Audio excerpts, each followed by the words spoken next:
তো দর্শক, আমরা সর্বশেষ চলে আসছি চন্দ্রডিঙ্গা, যেই মূল চন্দ্রডিঙ্গা যাকে বলা হয়।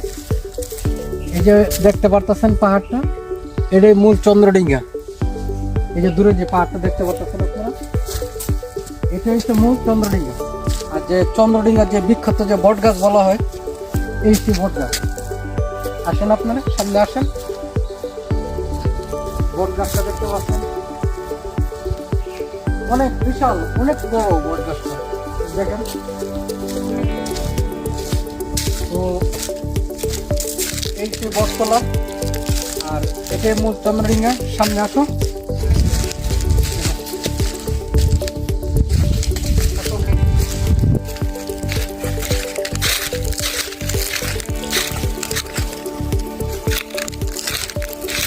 পরিস্থিতিতে যার জন্য লোক সংখ্যা খুবই কম, লোক নাই এখানে, নাই বললেই চলে।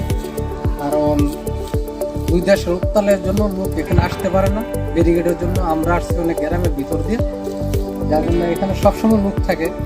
এখন বর্তমানে পরিস্থিতিতে লোক নাই, যার জন্য পুরাটাই ফাঁকা দেখা যাচ্ছে। সামনে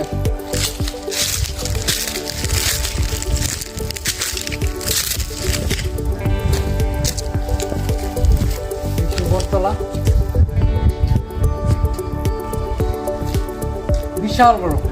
এদিক দিয়ে আসো, এই দেখো, মানে গাছটা অনুভব করলে যে কতটুকু বড়, আর ডালপালা গুলো দেখলে মনে হয় যে মানে অনেক জায়গা নিয়ে বট গাছ। আর মূলত অনেক ইতিহাস ছিল এখানে, নষ্ট হয়ে গেছে পাথরগুলা। মূল যে চন্দ্রডিঙ্গা, এই যে চন্দ্রডিঙ্গা, এটাই হলো মূল চন্দ্রডিঙ্গা।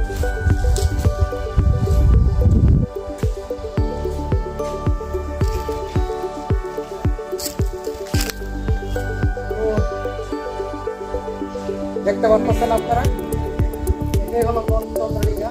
এই চন্দ্রডিঙ্গা পাহাড়ের জন্য নাম করা হয়ে গেছে যে নেত্রকোনা ডিস্ট্রিক্ট কলমাকান্দা 5 চন্দ্রডিঙ্গা যে পাহাড় বলে, এই যে চন্দ্রডিঙ্গা পাহাড়।